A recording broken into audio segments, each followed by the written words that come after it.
All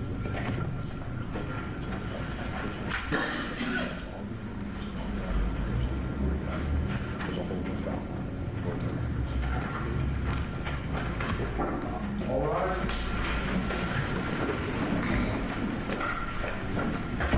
Thank you. Please be seated.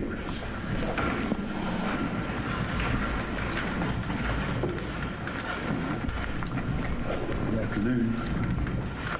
This is an action entitled State of Ohio Plaintiff versus George Washington Wagner III. It is case number 2018 CR 157. It comes on for a pretrial hearing today. It's January 17, 2019. The defendant is present in court today with his attorneys Mark Collins and Thomas Hayes. The state of Ohio is represented by Prosecuting Attorney Rob Junk and Special Prosecuting Attorney Angela Canepa. I should also probably point out that Caitlin Stevens, attorney, is also with Mr. Collins and Mr. Hayes. Ms. Stevens, my understanding, works in Mr. Collins' office. That's correct. She, of course, is not, the court has appointed Mr. Collins and Mr. Hayes, and I assume that Ms. Stevens is here just assisting you as part of your office help. Working for free, Your Honor. All right. The first thing the court wants to do before dealing with anything else, Mr. Wagner, is ask you whether that you feel that you have been given adequate time and opportunity to be in contact with your attorneys and to work with them and to communicate with them prior to going on the record here today? Yeah. And are you satisfied with the services of your attorney to this date in representing you in this case? Yes, Your Honor. All right. Do you have any complaints at all about anything that's going on in the case? Not at this time. All right. All right. You gentlemen can have a seat. One matter, there was a discovery request made. It's my understanding that the defense has received some discovery from the state today. Is that correct? That's correct, Your Honor. We've been provided, I think, 30 gigabytes of material. I believe this is a small percentage or a first chunk, so to speak, of the actual discovery. The Assistant Attorney General, Ms. Canepa, indicated that when the next batch is ready, we will drop off another hard drive. It will be copied and we'll pick that up, and that's going to be the process thus forth. And so I guess with that in mind, Your Honor, we would move the court at this time on an oral motion to allow us extended period of time under Rule 12C and 12B to allow us to file any potential motions that have come out of the investigation of discovery at a later date. As such, I think the 35-day rule or 7-day before trial wouldn't be appropriate in this type of situation. So we would ask the court in an oral motion to allow us to do that at the appropriate time. All right. Does the state have a response to the motion?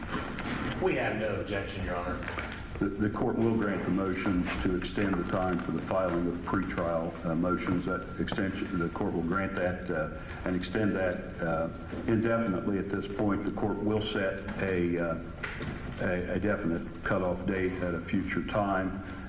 Counsel should keep the court advised concerning the process of discovery. Is the defense satisfied at this time concerning the pace of the discovery? Absolutely, Your Honor. We're very happy to have this, and we look forward to starting the process of going through it, having our investigators go through it, and then sharing the information with our client in person. If problems develop, you should let the court know immediately, and the counsel should advise the court as soon as the discovery process is complete. There were, a few moments ago, 41 defense motions, I believe entitled procedural motions, and then and some additional things that the court needs to address also were filed a few minutes ago. Concerning the procedural motions, the court has set those for oral argument on March 29, 2019 at 1:30 p.m. That will also be considered a pretrial date for the attorneys to get together on the case, and also the defendant, of course, presence will be here, and the attorneys will inform the court concerning the status of the case that day, in addition to arguing the motions.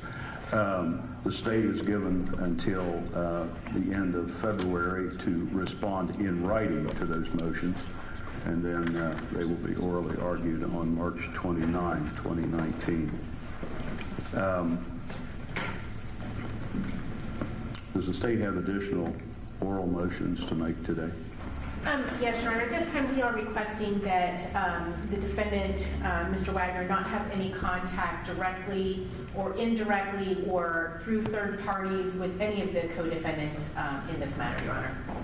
On behalf of the defense? Your Honor, we have no objection to that, and I think we also had a discussion, Your Honor. My client is very close with his sister Robin, who's in the courtroom, and it's my understanding that he is allowed to talk to her at any appropriate time that the jail allows, but they're not to talk about the case, or they're not to have any directions or conversations potentially with a third party about the case or anything of that nature. I've spoken to both my client and his sister, and they're both in agreement with that. And we appreciate the allowance of Robin to be able to talk to my client about things in general. And the state wishes to respond to that caveat, I guess, corollary. Your Honor, the state is okay with that. I mean, Robin is obviously not a defendant in this matter, just so long as she's not relaying messages and they're not discussing the case. All right. The court will grant the state's motion then and order that the defendant have no contact directly or indirectly with Edward Jacob Wagner, George Washington Wagner IV, Angela Jo Wagner, Rita Jo Newcomb, and Frederica Carol Wagner. However, the defendant will be permitted to have, pursuant to the jail schedule, and of course subject to the regulation by the jailer where he's held, he will be permitted access to have visitation by his sister Robin Wagner, provided, however, Mr. Wagner, you're not to discuss this case, anything about this case, and you're not to deliver messages or receive messages through your sister, not to deliver any to any of the persons named, and not to receive any messages from the persons named. Do you understand what I'm saying? Yes, sir. I'll get you on. All right. Thank you. Well, one thing the court does want to address, one of the motions filed by defense was for in-person visitation by the investigators, and it names those persons employed to investigate the case on behalf of the defendant, and the court will grant that motion and permit the investigators employed by the defense to have access to the defendant at the Butler County Jail. In addition to, Your Honor, to the access, and so we're going to explain to our client, we're also looking to try to potentially go through the federal system of the video conferencing, and we may file a motion, or we would, of course, send it in advance to the prosecutors and maybe have an agreed entry for you on that as well. All right, I've indicated that subject to, of course, the approval of the federal judge and whoever regulates that type access there, the court here will permit that type access through video conferencing with the defendant, subject to, of course, the court's review of what the cost is, if there's a cost that we need to look at that. But to the extent that that facilitates access between the defendant and his attorneys, I think it is something the court will grant. Is there anything further that needs to be discussed on this record today? Not on behalf of the state, Your Honor. Not on behalf of the defense, Your Honor. Thank you very much for the time. Thank you, and we are adjourned.